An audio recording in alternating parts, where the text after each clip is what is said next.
కాసేపట్లో సీఎం చంద్రబాబు అధ్యక్షతన మంత్రిమండలి మీటింగ్. రాజధాని నిర్మాణం సహా పలు అంశాలపై చర్చ. జీఏడీ టవర్ టెండర్స్కు ఆమోదం తెలిపే ఛాన్స్.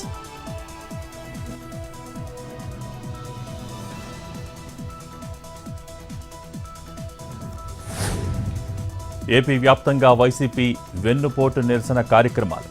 కృష్ణా జిల్లా మచిలీపట్నం వైసీపీ కార్యాలయం వద్ద భారీగా పోలీసుల మోహరింపు.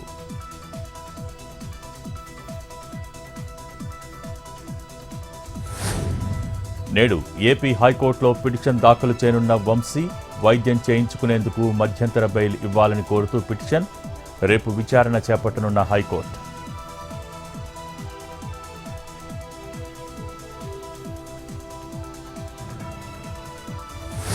ప్రకాశం జిల్లా మార్కాపురం అటవీశాఖ అధికారిపై వేటు. మహిళా ఉద్యోగిపై లైంగిక వేధింపుల కేసులో ఫారెస్ట్ రేంజ్ ఆఫీసర్ డిస్మిస్. న్యాయస్థానం దోషిగా తేల్చడంతో చర్యలు.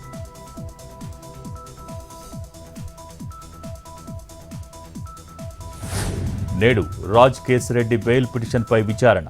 లిక్కర్ కేసులో ఏవన్గా ఉన్న కేసిరెడ్డి.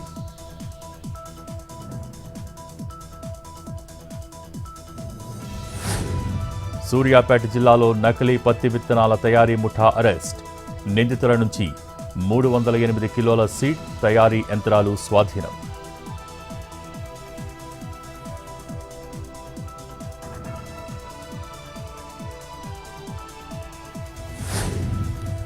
వికారాబాద్ జిల్లా తట్టేపల్లిలో ఎక్సైజ్ డీటీఎఫ్ పోలీసుల దాడి.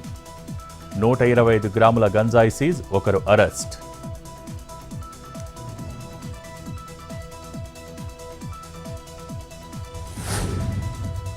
యాదాద్రి భువనగిరి జిల్లాలో అక్రమ ఆవుల రవాణా.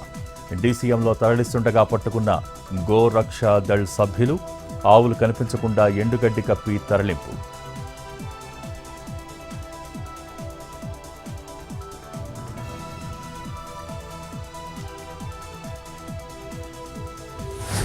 నేడు రెండో రోజు శ్రీశైలం ప్రాజెక్టుకు సిడబ్ల్యూసి శాస్త్రవేత్తల బృందం. జలాశయంపై మ్యాథమెటిక్ సర్వే చేపట్టనున్న నిపుణుల బృందం. పంచ్పూల్ లోతు, విస్తీర్ణం అంశాలపై సాంకేతిక పరిజ్ఞానంతో అధ్యయనం.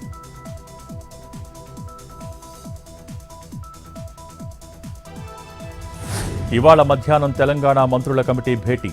భట్టి అధ్యక్షతన సచివాలయంలో సమావేశం. ఉద్యోగుల సమస్యలపై చర్చ.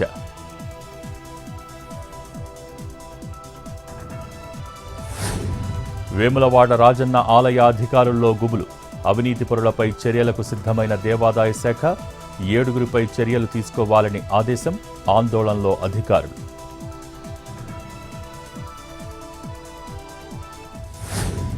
శ్రీశైలం జలాశయానికి కొనసాగుతున్న వరద.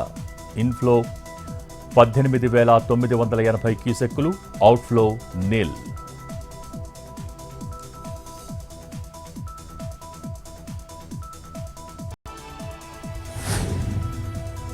ఆప్ నేతలు మనీష్ సిసోడియా, సత్యేందర్ జైన్కు ఏసీబీ సమన్లు.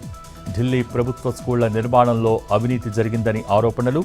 ఈ నెల 6న సత్యేందర్ జైన్, 9న మనీష్ సిసోడియా విచారణకు రావాలని ఆదేశం.